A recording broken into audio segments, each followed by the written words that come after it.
Welcome back. Former President Trump's legal team filing a motion for a mistrial in the $250 million New York civil fraud case. The team released a 30-page motion which slammed Judge Engoron as, quote, biased, accusing him of engaging in extrajudicial activities and co-judging with a law clerk who was involved with public partisan activities.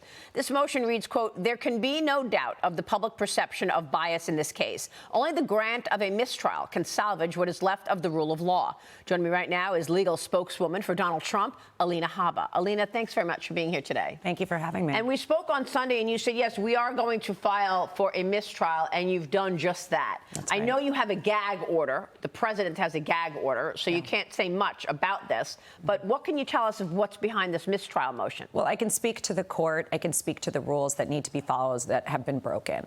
Generally speaking, you cannot have the appearance of bias. You cannot have, there's rules about political contributions. There's rules about doing things that show a bias towards someone. I can speak to what the judge has done, which is putting things into the Wheatley alumni newspaper that he is an editor of. There's articles about me. There's articles about Eric Trump. There's articles about the case while the case is pending. Wow.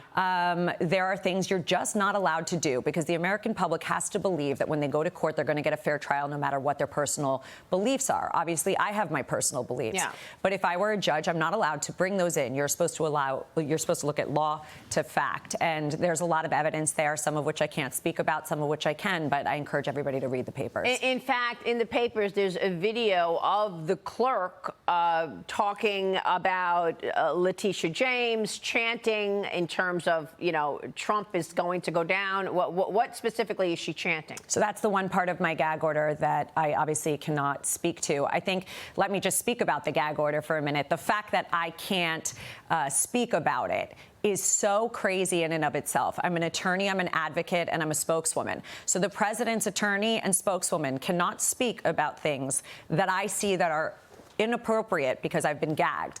My gag is limited to that item. So unfortunately, all I can say is I encourage you to go look at the papers and it'll speak for itself. Because the clerk is actually chanting. And you have reported in the past that the clerk had donated lots of money.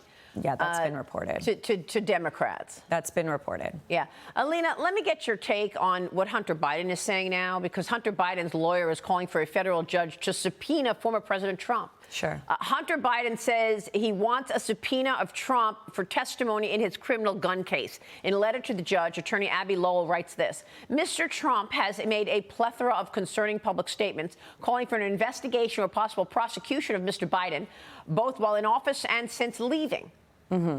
Is President Trump expecting a subpoena from Hunter Biden?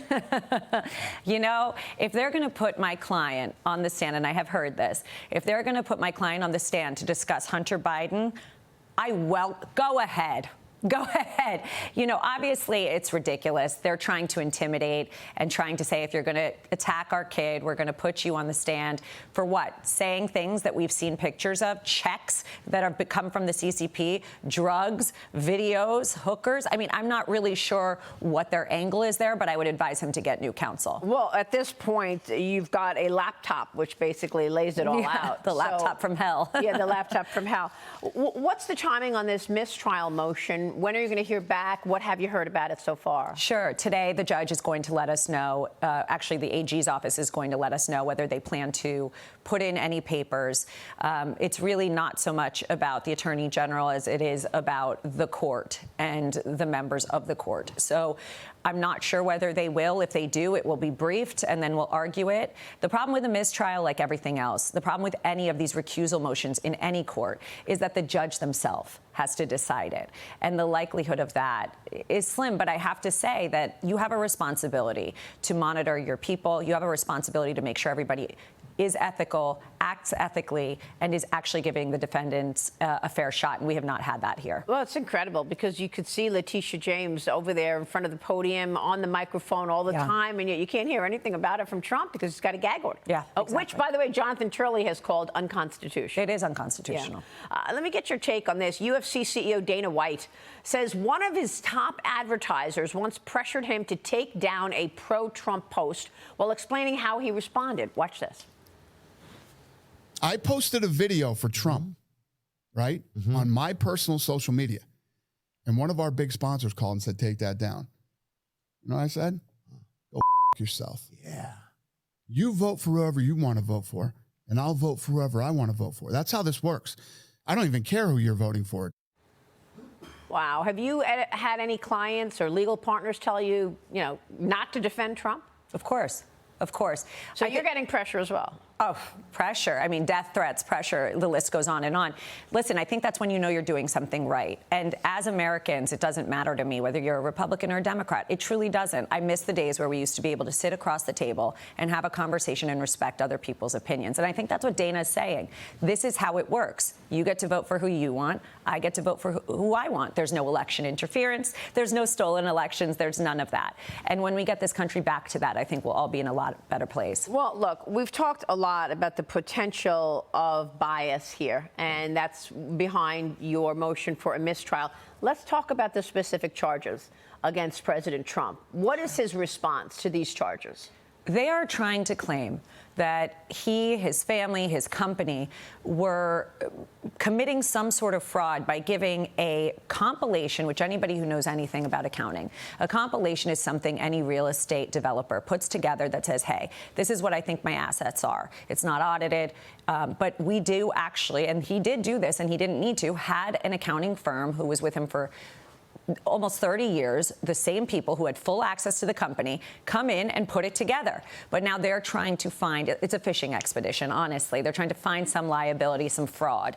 His response is, this is a witch hunt. I mean, it's the epitome of a witch hunt. If there was ever any doubt of it, look at the way they kept this in this court instead of the commercial division where it should have been. Look at the way they put a 6312 case together for fraud, which is a consumer fraud action. Shouldn't be used in private companies. If you're a New Yorker, you need to be very worried about this Attorney General. She's going to come into private businesses. It is a very scary standard. They did nothing wrong. In fact, some of these properties were very undervalued, and she would like you to believe that Mar-a-Lago is $18 million.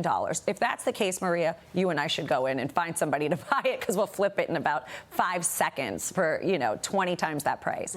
It's ridiculous. But the fact that you look at her actions, she's doing these press conferences, she's putting out statements. She's only there days that the Trumps are there. She's only there for Alan Weisselberg. She's only there for those days. Other than that, she's not there. She's not interested, or she's sitting there planning her next press conference. I watch her. We saw there was an image of her smirking. This is a very politically motivated group of individuals, and that's part of why we did the mistrial. And we're going to keep going up to the appellate division and dealing with it outside of this court. I don't know how President Trump is handling all of this. 4 indictments. He's got obviously campaigning to do as well. Are you expecting trials? Putting the New York civil court case aside, are you expecting these trials to materialize before the election? That's what they want. That's clearly what they want. We already have trials slated. I'm general counsel for the Save America PAC, and I'm fortunate enough to be able to oversee it, but it's unfortunate enough to oversee it and see how coordinated an effort this is. A lot of these cases are things that happened years ago, but the judges and the AGs and the corrupt DAs have decided to slam him all in an election year so that he's not on the campaign trail, so that he's not in Iowa, so that he's not out doing what he needs to do.